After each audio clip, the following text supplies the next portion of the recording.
Anda kembali bersama kami di Kompas Petang. Saudara, mantan Menko Polhukam Mahfud MD menilai penanganan kasus pembunuhan Vina dan Eki di Cirebon 8 tahun lalu tidak profesional dan ada permainan. Mantan Menko Polhukam Mahfud MD menyoroti penyidik polisi yang menghilangkan 2 buron dalam daftar pencarian orang. Padahal DPO ini sudah masuk dalam dakwaan jaksa hingga putusan hakim di pengadilan. Mahfud MD menilai ada permainan sehingga proses hukum dalam kasus ini tidak dilakukan secara profesional oleh polisi. Ada permainan untuk melindungi seseorang atau mendapat bayaran dari seseorang untuk mengaburkan kasus, itu sudah sebenarnya sebuah permainan yang jahat. Nah, saya cenderung ini lebih dari unprofesional. Ya, ada permainan. Yang 2 orang yang buron ini kok sekarang dibilang dulu salah sebut. Mana ada orang sudah nyelidiki lama kok salah sebut ketika sebegitu profesional harusnya tiba-tiba alasannya gitu. Salah sebut. Sehingga lalu dianggap tidak ada tuh, hanya satu, hanya Peggy itu pun diragukan. Ini tingkat polisinya nih tidak benar. Bukan soal ini kejahatan. Wakil Ketua Komisi 3 DPR Habibur Rahman menanggapi pernyataan Mahfud soal penanganan kasus pembunuhan Vina Eki yang dinilai tidak ditangani secara profesional. Habib menegaskan kasus hukum tidak boleh ditangani berdasarkan asumsi. Jika ditemukan bukti baru, Habib merekomendasikan untuk melakukan upaya hukum melalui peninjauan kembali. Kalau toh memang ada perkembangan, ada bukti-bukti baru, kan ada namanya peninjauan kembali. Silahkan saja ditempuh. Selama ini, sejauh ini kan sudah ada putusan-putusan yang berkekuatan hukum.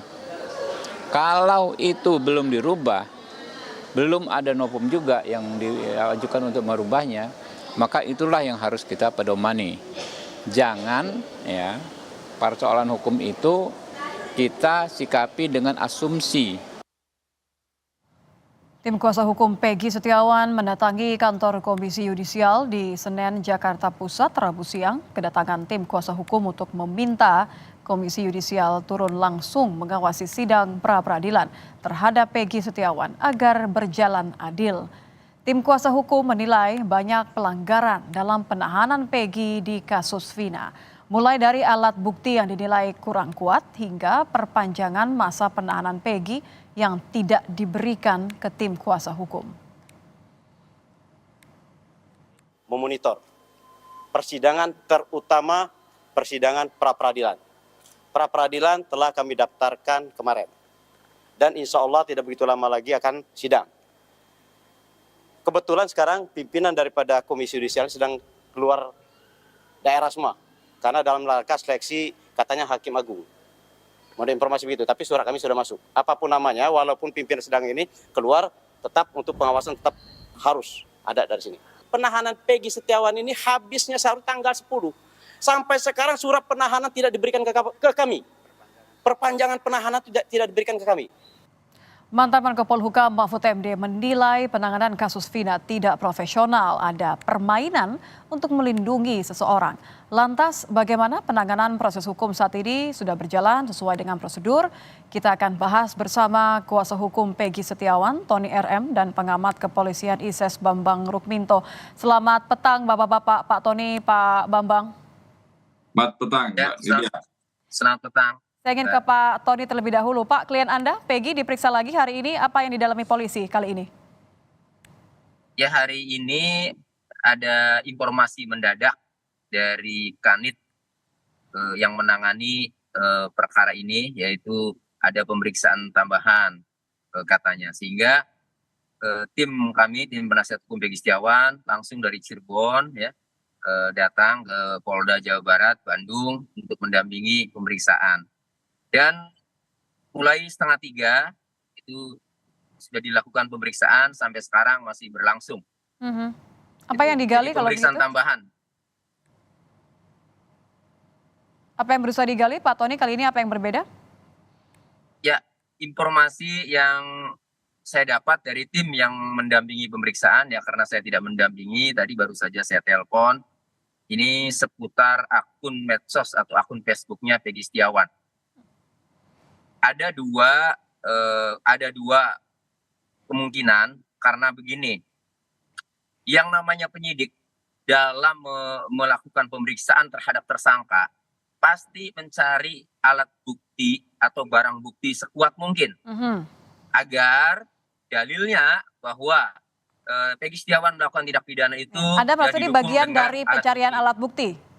Iya, pasti. Walaupun di media sosial itu pasti tujuannya adalah mencari ya, kelemahan, pasti.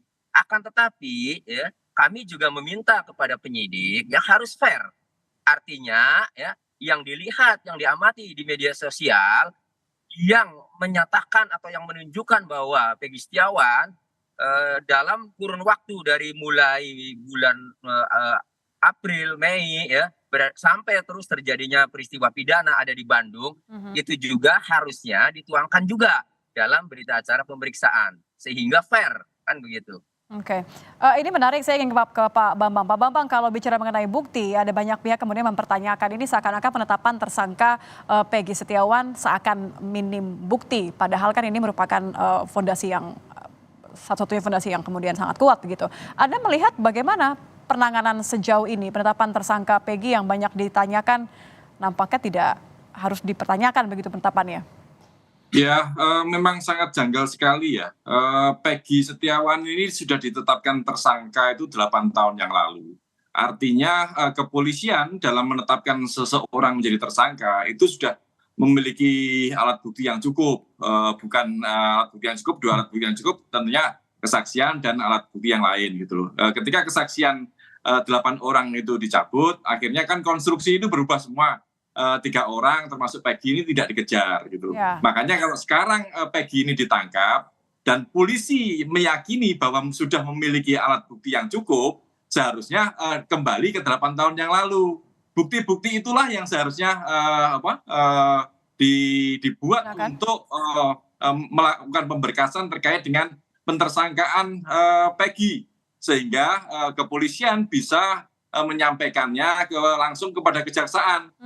Terkait dengan pemeriksaan ulang, ini hanya sekedar tambahan-tambahan saja. Jadi kalau, maaf saya potong, Pak Bambang, jadi kalau ketika Prof Mahfud mempertanyakan apakah Peggy benar pelaku atau jangan-jangan cuma kambing hitam, tanggapan Anda? Ya ini sangat kesannya sangat dipaksakan sekali untuk Peggy, untuk memasukkan Peggy sebagai tersangka dan membawa Peggy ini ke pengadilan. Oke lah, kita mengikuti alur berpikir kepolisian gitu loh. Kalau kepolisian konsisten dengan itu, berkas 8 tahun yang lalu sudah cukup tentunya. Itu saja yang diserahkan kepada kejaksaan, bukan melakukan pemeriksaan ulang gitu. Tadi juga sempat disampaikan bahwa Peggy ini juga akan dites melalui lie detector misalnya. Ini juga tidak memberikan dampak apa-apa selain hanya sekedar menjadi alat intimidasi pada Peggy. Ini akan mengulang kesalahan-kesalahan lagi. Makanya jangan dipaksa-paksakan lah kalau untuk menetapkan seseorang itu menjadi tersangka. Gitu. Makanya kalau kemudian Profesor Mahfud tadi menyampaikan bahwa ini untuk mengaburkan pelaku yang lain, itu bisa mungkin terjadi. Gitu. Makanya kepolisian memaksakan kehendak dengan menetapkan 11 orang tersangka itu. Saya ingin kembali ke Pak Tony, pendapat dari seorang mantan Menko Polhukam begitu keras menyebut bahwa ada permainan seakan melindungi seseorang dan klien Anda ini bukan pelaku sebenarnya, hanya kambing hitam. Anda melihatnya seperti apa, Pak Tony? Wah, saya hormat sama Pak Mahfud. Pak Mahfud itu orang jujur, orang berani yang kami tahu selama ini, termasuk Pak Bambang juga saya sependapat tadi. Jadi begini, saya kuatkan karena saya langsung praktek, langsung mengamati putusan pengadilan ya atas nama 8 terdakwa itu ya 11 pelaku ya 8 terdakwa, ada 3 DPO. 3 DPO itu Andi, Dani dan Peggy alias Peron ya. Kemudian setelah rame viral ditindaklanjuti oleh Polda Jawa Barat dengan menetapkan daftar pencarian orang Andi, Dani, dan Peggy alias Peron. Saya fokus ke Peggy alias Peron dengan ciri-ciri ya, rambutnya keriting, tinggalnya di Banjarwangun, umurnya 22 pada saat 2016 dan 2024 umurnya 30 tahun ya. Kemudian yang ditangkap ini rambutnya tidak keriting. Ya. Oke, jadi ciri-cirinya memang jauh dari klien Anda ya? Beda, tinggalnya di Kebongkongan, bukan di Banjarwangun. Artinya ini beda Peggy alias Peron yang ditetapkan DPO oleh Polda dengan yang ditangkap. Masa si Polda ya menetapkan seseorang menjadi DPO, masa asal-asalan ciri-cirinya jangan jadi penyidik lagi ya, karena dibayar oleh negara itu kalau asal-asalan. Kan gitu. Nah, jadi udah jelas ini Bu Peggy Setiawan bukanlah Peggy alias Peron. Oke. Jadi ini salah tangkap ini ya. Tim Anda Ditambah mengupayakan lagi banyak langkah, Pak Tony. Satunya adalah meminta penyidik memberikan BAP, kemudian juga penangguhan penahanan, dan juga pra-peradilan. Sejauh ini berarti dari semua langkah yang coba Anda lihat, bagaimana respon dari kepolisian? Ya, penangguhan penahanan tentu karena penyidik ini ngotot bahwa Peggy Setiawan, ya klien kami adalah pelaku, sehingga sampai saat ini juga belum direspon untuk penangguhan penahanan. Untuk pra-peradilan tentu karena penyidik suruh transparan saja alat bukti apa yang dimiliki sehingga klien kami ditetapkan sebagai tersangka. Petunjuk apa karena DPO-nya Peggy alias Peron dalam putusan yang ditangkap Peggy Setiawan, apa petunjuknya sehingga klien kami ditetapkan sebagai tersangka. Kami ingin tahu karena tidak diberitahu, maka kami buat ke pra-peradilan. Itu. Oke, saya kembali ke Pak Bambang. Pak Bambang, jadi kalau misalnya tentu saja klien Pak Tony pasti akan membela klien ya, melihat dari segala sesuatu hal tidak dipenuhi kepolisian. Tapi saya ingin kembali ke Pak Bambang. Pak Bambang, Anda melihat salah satu pernyataan Pak Mahfud adalah bahwa selain DPO tadi, bahwa ada kesan permainan melindungi seseorang dalam kasus ini. Apa yang seharusnya menjadi fokus? Apalagi kan ada desakan untuk kemudian tim pencari fakta di sini. Saya setuju ya terkait dengan upaya membentuk tim pencari fakta. Karena kasus ini sudah 8 tahun, tentu TKP juga sudah sangat berubah, kemudian daya ingat saksi-saksi juga tentu akan bias. Makanya tim pencari fakta ini penting untuk meluruskan dan menjaga citra kepolisian, karena dalam kasus ini citra kepolisian jelas habis gitu loh, tersiok-siok lagi sama seperti kasus Sambo kemarin gitu. Makanya tim pencari fakta ini harus benar-benar bisa bekerja secara independen. Kalau hanya sekedar mengedepankan peran penyidik dari kepolisian saja, kalau sampai sekarang masih berputar-putar tidak jelas, olah TKP, gelar perkara yang bolak-balik yang tidak jelas itu, maka asumsi masyarakat akan semakin berkembang, dan netizen kita ini sangat pintar sekali, makanya penyelidikan netizen ini juga harus direspon positif oleh kepolisian gitu, seperti itu. Baik, terima kasih Pak Bambang, pengamat kepolisian di dan juga Pak Tony RM, kuasa hukum dari Peggy Setiawan. Terima kasih Bapak-Bapak, selamat petang.